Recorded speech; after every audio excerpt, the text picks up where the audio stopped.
तो hi everyone, welcome back my YouTube channel. So friends, आज की वीडियो में बात करने वाला हूं कि जो भी स्टूडेंट उत्तर प्रदेश स्टेट से आते हैं, तो फ्रेंड्स आपको मैं बताऊंगा कि स्टेट की इंजीनियरिंग कॉलेज में आपको कैसे एडमिशन मिलेगा, जो कि गवर्नमेंट इंजीनियरिंग कॉलेज में। एक तो हो गया आपका नेशनल लेवल का, जैसे कि आईआईटी, एनआईटी हो गया, त्रिपुरा आईटी, जेएफटीआई हो जाता है। उसके बाद अगर आप यूपी के हैं, अगर आप यूपी से बिलोंग करते हैं, तो आपको मैं बताऊंगा, जैसे बिहार के लिए मैं बताया था स्टेप बाय स्टेप, कि आपको अगर बिहार में इंजीनियरिंग कॉलेज में एडमिशन लेना चाहते हो तो उसका अलग एलिजिबिलिटी क्राइटेरिया होता है और आपको एक नेशनल होता है, वो अलग होता है। तो आज मैं बताने वाला हूं आपको उत्तर प्रदेश के लिए कि जो भी स्टूडेंट उत्तर प्रदेश से बिलोंग करते हैं स्टेट से, तो उनमें कौन कौन से इंजीनियरिंग कॉलेज आते हैं और कितना मिनिमम मार्क्स या कितना मिनिमम परसेंटाइल पर आपको उसमें आपको एडमिशन होगा। हर एक चीज मैं आपको स्टेप बाय स्टेप आपको जानकारी देने वाला हूं, जिसमें आपको मैं बताऊंगा कि फॉर्म कब अप्लाई होता है। सबसे बड़ा तो ये चीज है, एक तो हो गया कि आपको अच्छा परसेंटाइल रहता है तो आपको एनआईटी आईआईटी में आप चल जाते हो, एडवांस क्लियर कर लेते हो, तो या तो फिर आप त्रिपुरा आईटी में चल जाते हो। लेकिन आपको कम रहता है 30%, 40%, 20%, तो आपको जो स्टेट की इंजीनियरिंग कॉलेज में होता है उसमें आपको अच्छा से एडमिशन हो जाता है और उसमें आपको अच्छा खासा प्लेसमेंट भी होता है। तो अभी मैं बात करूंगा कि कितना मिनिमम मार्क्स रहेगा, कितना आपका परसेंटाइल रहेगा, तो आप टॉप के इंजीनियरिंग कॉलेज में आप एडमिशन लो सकते हो। तो यहां पर मैं चलकर एक एक करके मैं आपको बताता हूं कि क्या एलिजिबिलिटी क्राइटेरिया है, कैसे आप करोगे। ओके, तो हाँ, तो यहां पर आप देख सकते हो, सबसे पहले आपको तो फ्रेंड्स 12th पास आउट होना होगा। ये तो आप सभी हो गए, बोर्ड के अगर एग्जामिनेशन दे रहे होगे तो 12th पास ही होगा, तभी आप इंजीनियरिंग के लिए फॉर्म फिलअप करोगे। तो 12th आपको पास आउट होना पड़ता है सबसे पहले। उसके लिए पीसीएम जो सब्जेक्ट है, यानी फिजिक्स केमिस्ट्री मैथ है, आपको फिजिक्स केमिस्ट्री मैथ में एटलीस्ट 45% आपको होना चाहिए। जैसे कि एनआईटी में रिक्वायर्ड क्या लिख दिया है कि एटलीस्ट 25%, उसी तरह से आपको अगर स्टेट की इंजीनियरिंग कॉलेज में एडमिशन लेना है तो आपको 45% आपको होना चाहिए। अगर आप जनरल, ओबीसी, ईबी से बिलोंग करते हो तो। अगर फ्रेंड्स आप एससी एसटी से बिलोंग करते हो तो केवल आपको तीनों मिलाकर, ऐसा नहीं कि पूरा, तीनों मिलाकर आपको 40% होना चाहिए, यानी फिजिक्स केमिस्ट्री मैथ में।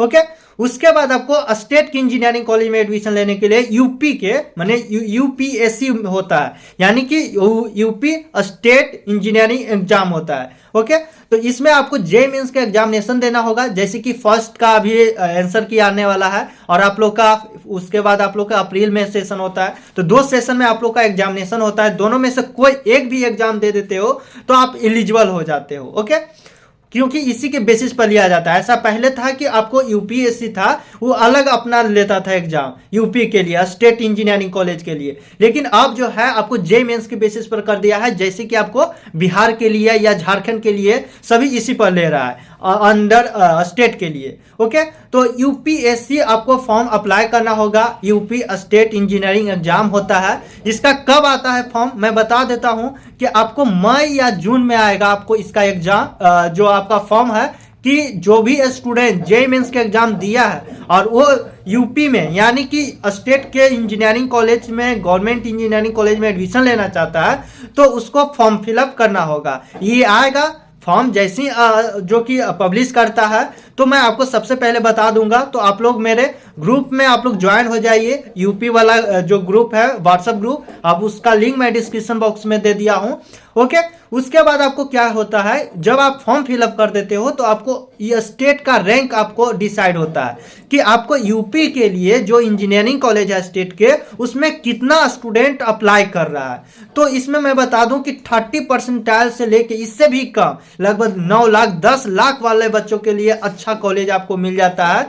10 लाख रैंक तक जो जनरल से कैटेगरी से बिलोंग करते हैं उन सब के लिए। ओके, उसके बाद जो भी स्टूडेंट अपियर होते हैं, यूपीएससी काउंसलिंग करवाना होता है। तो काउंसलिंग सबसे बड़ा इंपॉर्टेंस बात हो जाता है, क्योंकि बिना काउंसलिंग के आपको अच्छा कॉलेज आपको नहीं मिल पाता है, या ऊपर नीचे कर दिए हो वही आपको मिनिमम परसेंटाइल पर अच्छा कॉलेज मिलने वाला होता है। तो बहुत से स्टूडेंट का अरेंजमेंट नहीं पता होता है कि कौन सा कॉलेज को ऊपर में डालें, कौन सा कॉलेज का कौन सा ब्रांच को ऊपर डालें।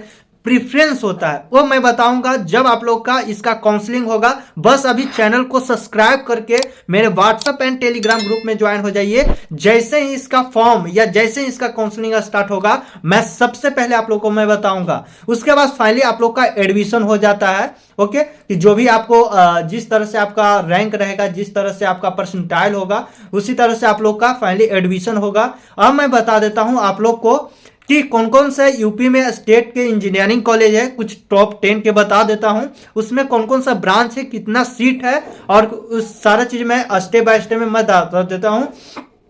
तो यहाँ पर देख सकते हैं टोटल, यहाँ पर मैं बताऊं तो फ्रेंड्स काफी यहाँ पर कॉलेज है यूपी में 700 प्लस है, जिसमें कि गवर्नमेंट तो बात करूं तो 100 प्लस ही होगा। और इसका कॉलेज के मैं बात करूं तो 1.5 जो लाख तक इसका सीट है टोटल, मैंने प्राइवेट भी है, सेमी है, सभी है। तो आपको ध्यान देना होता है जब काउंसलिंग करोगे उस टाइम आपको गवर्नमेंट चूज करना होगा और गवर्नमेंट आपका ब्रांच होना चाहिए। ओके, उस समय मैं बताऊंगा, बस आप लोग चैनल पर बने रहिए। तो अब मैं बता देता हूं कि इसमें कौन कौन से जो टॉप के इंजीनियरिंग कॉलेज है, कौन कौन सा ब्रांच में कितना सीट है, ये मैं थोड़ा सा सीट डिटेल्स बता देता हूं। तो सबसे फर्स्ट में है आईआईटी लखनऊ। इसका जो कि सबसे टॉप जो बोलते हैं, जैसे बिहार के लिए एमआईटी हुआ ना, उसी तरह से आपको यूपी के लिए आईआईटी लखनऊ हो गया। फिर बीआईटी झांसी हो गया, ये सेकेंड नंबर का टॉप है वहां का। फिर केएनआईटी सुल्तानपुर, ऐसा नहीं कि आपको एनआईटी की बात कर रहा हूं, नेशनल लेवल का नहीं, स्टेट के जो इंजीनियरिंग कॉलेज है उसका मैं बात कर रहा हूं। ओके, उसके बाद है एआईटीएच कानपुर हो गया, आरसी बंदा हो गया जो कि राजकीय इंजीनियरिंग कॉलेज होता है। फिर आरईसी राजकीय इंजीनियरिंग कॉलेज बेंजौर हो गया। फिर आरसी आजमगढ़ हो गया। फिर आपको आर्सकर नगर हो गया। 9th में आपका इंजीनियरिंग कॉलेज हो गया आरसी कन्नौज हो गया। फिर 10th में आरसी सोनभद्रा हो गया। तो ये सब टॉप के इंजीनियरिंग कॉलेज है यूपी स्टेट के। ब्रांच के मैं बात करूं तो आपको ब्रांच यहां पर मिल जाएंगे, सिविल मैकेनिकल इंजीनियरिंग हो गया, इलेक्ट्रिकल इंजीनियरिंग हो गया, ईसी ब्रांच हो गया, कंप्यूटर साइंस हो गया। इस सब में देख सकते हो इतना इतना सीट है, 60 65 70 90 इस तरह से यहाँ पर सीट होता है। आईटी में आपको 40 आपको सीट मिल जाता है हर एक कॉलेज में। उसके बाद metallurgical engineering, chemical engineering, mining engineering, production engineering and industrial, फिर बायोटेक। तो ये सब आपको वहां पर कॉलेज में आपको ये सब ब्रांच मिलने वाला है। ये सब आपको टॉप के है, और भी है। जब काउंसलिंग होगा उस समय मैं प्रॉपर में बताऊंगा। बस मेरे चैनल पर बने रहिए, चैनल को सब्सक्राइब कर रहिए, ताकि सबसे पहले जो भी अपडेट आता है UP state government engineering college से रिलेटेड मैं आपको सबसे पहले बताऊंगा। ओके, तो चलते हैं। Thank you so much.